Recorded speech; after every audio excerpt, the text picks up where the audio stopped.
Hi, ഇന്നത്തെ നമ്മുടെ recipe വൈകുന്നേരങ്ങളിൽ ചായയുടെ കൂടെയൊക്കെ കഴിക്കാൻ പറ്റിയിട്ടുള്ള വെറൈറ്റി രീതിയിൽ ചെയ്തിട്ടുള്ള ഒരു സിമ്പിളായിട്ടുള്ള സ്നാക്കാണ് കേട്ടോ.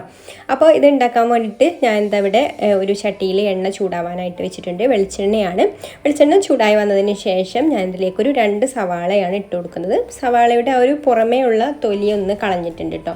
ആ ഒരു തൊലി കളഞ്ഞിട്ട് ഏറ്റവും പുറമേ ഉള്ള ഒരു തൊലി മാത്രം കളഞ്ഞാൽ മതി. അത് കളഞ്ഞിട്ട് ഇതുപോലെ 2 സവാള നല്ല ചൂടായിട്ടുള്ള എണ്ണയിലേക്ക് ഇട്ട് കൊടുത്തിട്ട് ഒന്ന് പൊരിച്ചെടുക്കുകയാണ്.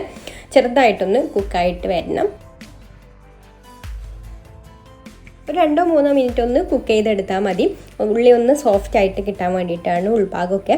അപ്പോൾ ഒരു സൈഡ് കളറൊക്കെ ഒന്ന് ചേഞ്ചായി വന്നിട്ടുണ്ട്. ഇനി നമുക്കിത് മറിച്ചിട്ട് കൊടുത്തിട്ട് ഈ ഒരു സൈഡും കൂടെ ഒന്ന് ഇതുപോലെ തന്നെ കുക്ക് ചെയ്തെടുക്കാം. ഇടയ്ക്കിടയ്ക്കൊന്ന് തിരിച്ചു മറിച്ചൊക്കെ ഇട്ട് കൊടുക്കാം. ഹൈ ഫ്ലെയിമിൽ വെച്ചിട്ട് തന്നെയാണ് കേട്ടോ ഇത് ഫ്രൈ ചെയ്തെടുക്കുന്നത്. എന്നിട്ട് ഈ ഒരു കളറൊക്കെ ആയി വരുന്ന സമയത്ത് നമുക്ക് കോരിയെടുത്തിട്ട് ഞാനിതൊരു ടിഷ്യൂ പേപ്പറിലേക്ക് മാറ്റിയാണ്, അതിൽ പുറമേ ഉള്ള എണ്ണയ്ക്കൊന്ന് പോകാൻ വേണ്ടിയിട്ട്. ഇനി ഇതൊന്ന് നന്നായിട്ട് ചൂടാറി വരുന്നത് വരെ വെയിറ്റ് ചെയ്യാം. അപ്പോൾ അതവിടെ മാറ്റി വെക്കാം. ഇനി നമുക്കിതിലേക്കൊരു ഫില്ലിങ് റെഡിയാക്കി എടുക്കാനുണ്ട്. അപ്പോൾ അതിന് വേണ്ടിയിട്ട് ഞാനിതാ ഒരു 2 പൊട്ടാറ്റോ പുഴുങ്ങി തൊലിയൊക്കെ കളഞ്ഞ് ചൂടാറി വന്നിട്ടുണ്ട് കേട്ടോ. ഇനി നമുക്കിതൊരു ഫോർക്ക് വെച്ചിട്ടോ അല്ലെങ്കിൽ ഒരു പൊട്ടാറ്റോ സ്മാഷർ വെച്ചിട്ടോ ഒക്കെ ഒന്ന് നന്നായിട്ട് ഉടച്ചെടുക്കാം. പിന്നെ നിങ്ങൾക്ക് ഈ വീഡിയോ കണ്ടിട്ട് ഇഷ്ടമായിട്ടുണ്ടെങ്കിൽ ഒന്ന് ലൈക്ക് ചെയ്യാൻ മറക്കരുത്. ഇഷ്ടപ്പെട്ടില്ലെങ്കിൽ ഡിസ്ലൈക്കും ചെയ്യാം. അതുപോലെ തന്നെ നിങ്ങളുടെ അഭിപ്രായങ്ങളൊക്കെ താഴെ കമൻറ്റ് ചെയ്യാം. പിന്നെ ഈ ചാനൽ സബ്സ്ക്രൈബ് ചെയ്യാതെ കാണുന്ന കൂട്ടുകാരൊന്ന് സബ്സ്ക്രൈബും കൂടെ ചെയ്യണേ. അപ്പോൾ ഞാൻ പൊട്ടാറ്റോ ഒട്ടും കട്ടകളൊന്നും ഇല്ലാതെ നന്നായിട്ട് തന്നെ ഉടച്ചെടുത്തിട്ടുണ്ട്. ഇനി നമുക്കിതിലേക്കൊരു അല്പം മല്ലിയില അരിഞ്ഞത് ചേർത്ത് കൊടുക്കാം. പിന്നെ പാകത്തിനുള്ള ഉപ്പ് ചേർത്ത് കൊടുക്കാം. ഉപ്പ് നമ്മൾ പൊട്ടാറ്റോ പുഴുങ്ങിയെടുത്ത സമയത്ത് അല്പം ചേർത്ത് കൊടുത്തിട്ടുണ്ട്. പിന്നെ ബാക്കി ഉള്ള പാകത്തിന് വേണ്ട ഉപ്പാണ് കേട്ടോ ഇപ്പോൾ ചേർത്ത് കൊടുക്കുന്നത്. പിന്നെ ഒരു 1/2 ടീസ്പൂണ് മുളക് പൊടി ചേർത്ത് കൊടുക്കുന്നുണ്ട്. മുളക് പൊടിക്ക് പകരം വേണമെങ്കിൽ കുരുമുളക് പൊടി എടുത്താലും മതി കേട്ടോ. അപ്പോൾ ഞാനിപ്പോൾ ഇവിടെ എരിവുള്ള മുളക് പൊടിയാണ് 1/2 ടീസ്പൂൺ എടുത്തിട്ടുള്ളത്. ഇനി നന്നായിട്ട് ഇതൊന്ന് മിക്സ് ചെയ്ത് കൊടുക്കാം. അപ്പോൾ ഇതാണ് നമ്മുടെ ഫില്ലിങ് ഇവിടെ റെഡിയായി വന്നിട്ടുണ്ട്. നമുക്കിത് മാറ്റി വെക്കാം. ഇനി നമ്മൾ പൊരിച്ച് മാറ്റി വെച്ചിട്ടുള്ള ഉള്ളി ഇപ്പോൾ നന്നായിട്ട് ചൂടാറി വന്നിട്ടുണ്ട് കേട്ടോ. ഇനി നമുക്ക് ഉള്ളി ഒന്ന് കട്ട് ചെയ്യണം. അപ്പോൾ കട്ട് ചെയ്തെടുക്കുന്നത് ഇതുപോലെയാണ്. ഈ ഒരു മുകൾ ഭാഗത്തുള്ള ഒരു തൊലി ഒന്ന് മാറ്റി കൊടുക്കാം. അപ്പോൾ പൊരിഞ്ഞ് വന്നിട്ടുള്ള ഒരു കട്ടി കുറഞ്ഞിട്ടുള്ള തൊലി ഉണ്ടല്ലോ, അത് നമ്മളിതാ ഇതുപോലെ ഒന്ന് മാറ്റി കൊടുക്കുകയാണ്. എന്നിട്ട് ഇതുപോലെ ഉള്ളീനെ 2ആയിട്ട് മുറിച്ചിട്ട് നമ്മൾ ഈ ഒരു ഇതളുകളൊക്കെ നമുക്ക് വേർപ്പെടുത്തി എടുക്കണം. അപ്പോൾ അതിന് ഈ ഒരു ഭാഗം നമുക്ക് ആവശ്യമില്ല. അപ്പോൾ അത് കളഞ്ഞാലേ ഉള്ളൂ നമുക്ക് ബാക്കിയുള്ള ഉള്ളിൻ്റെ ഒരു പോളകളായിട്ട് ഇങ്ങനെ വേർതിരിച്ചെടുക്കാൻ പറ്റുള്ളൂ കേട്ടോ. ഇതെല്ലാം കൂടെ കണക്ട് ചെയ്തിരിക്കുന്ന ആ ഒരു സംഭവമാണല്ലോ അത്. അപ്പോൾ അത് നമ്മൾ കളയണം. എന്നിട്ട് നമ്മളിതാ ഓരോ ഇതളുകളും ഇതുപോലെ പതുക്കെ പൊട്ടാതെ ഒന്ന് അടർത്തിയെടുക്കണം കേട്ടോ. അപ്പോൾ നമ്മൾ ഉള്ളിയിൽ പൊരിച്ചെടുത്തത് കാരണം തന്നെ ഇത് നല്ല തിന്നായിട്ടായിരിക്കും കേട്ടോ ഇരിക്കുക. അപ്പോൾ അത് നമുക്ക് പതുക്കെ ഇതുപോലെ ഇളക്കിയെടുക്കാം.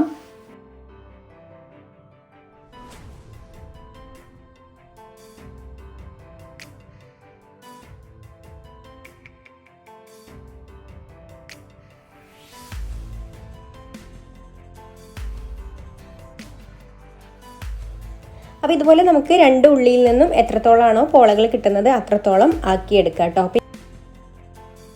പിന്നെ ഈ പോളകളൊക്കെ മാറ്റിയെടുത്തതിന് ശേഷം നടുവിൽ നമുക്ക് ഉള്ളിയുടെ കുറച്ച് ഭാഗം അങ്ങനെ കിട്ടും. അത് കളയണ്ട കേട്ടോ, അതും നമുക്ക് ആവശ്യമുണ്ട്.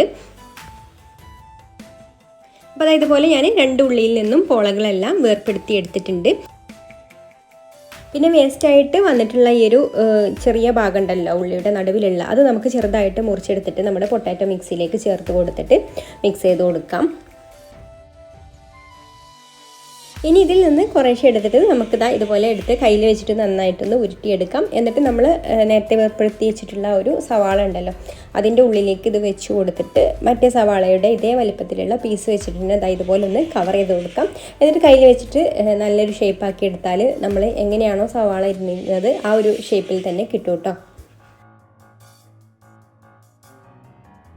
ഇനി ഇതുപോലെ നമുക്ക് ബാക്കിയുള്ളതെല്ലാം റെഡിയാക്കി എടുക്കാം. അപ്പോൾ ഓരോന്നും എടുക്കുമ്പോൾ നമ്മൾ പൊട്ടാറ്റോയുടെ മിക്സ് ചെറുതും വലുതും ഒക്കെ ആയിട്ട് എടുക്കണം കേട്ടോ. കാരണം ചെറിയ പോളയിൽ ആക്കുമ്പോൾ ചെറിയ സവാളയായിട്ടാണ് കേട്ടോ നമുക്ക് കിട്ടുക. അപ്പോൾ അതിനനുസരിച്ചിട്ടുള്ള ഫില്ലിങ് വെച്ച് കൊടുത്തിട്ട് ഇതുപോലെ ഷേപ്പാക്കി എടുക്കാം.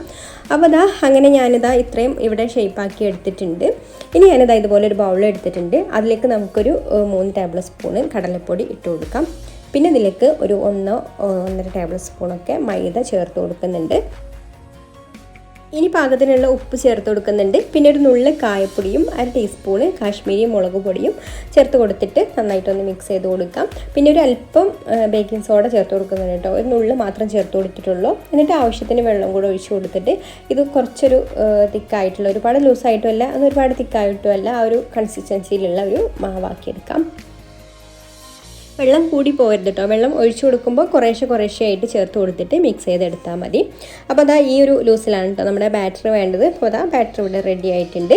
ഇനി നമ്മൾ ഉണ്ടാക്കി വെച്ചിട്ടുള്ള ഓരോ പീസും എടുത്തിട്ട് ഈ ഒരു ബാറ്ററിൽ മുക്കിയതിന് ശേഷം നല്ല ചൂടായിട്ടുള്ള എണ്ണയിലേക്ക് ഇട്ട് കൊടുത്തിട്ട് ഫ്രൈ ചെയ്തെടുക്കാം. ഇതിട്ട് കൊടുക്കുന്ന സമയത്ത് എണ്ണ നല്ല ചൂടുണ്ടായിരിക്കണം കേട്ടോ. പിന്നെ ഇട്ട് കൊടുത്ത ഉടനെ തന്നെ മറിച്ചിട്ട് കൊടുക്കരുത്. ഇതുപോലെ ഒന്ന് ചെറുതായിട്ട് പൊങ്ങി വന്നതിന് ശേഷം ഒന്ന് മറിച്ചിട്ട് കൊടുക്കാം. പിന്നെ ഇടയ്ക്കിടയ്ക്ക് തിരിച്ചും മറിച്ചൊക്കെ ഇട്ട് കൊടുത്തിട്ട് എല്ലാ ഭാഗവും നല്ലൊരു കളറായിട്ട് വരുന്നവരെ, ഒരു ഗോൾഡൻ ബ്രൗൺ കളറായി വരുന്നത് വരെ നമുക്ക് പൊരിച്ചെടുക്കാം. അപ്പോൾ അത് ഈ ഒരു കളറായിട്ട് വന്നാൽ മതിട്ടോ. ഇതിപ്പോൾ റെഡിയായി വന്നിട്ടുണ്ട്. ഇനി നമുക്കിത് കോരി എടുത്തിട്ട് ബാക്കിയുള്ളതെല്ലാം പൊരിച്ചെടുക്കാം.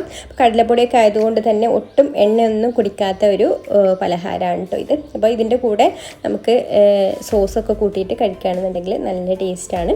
അപ്പോൾ എല്ലാവർക്കും ഈ റെസിപ്പി ഇഷ്ടമായിട്ടുണ്ടാകുമെന്ന് വിചാരിക്കുന്നു. പിന്നെ മറ്റൊരു നല്ല റെസിപ്പിയുമായിട്ട് അടുത്ത വീഡിയോയിൽ കാണാം. താങ്ക്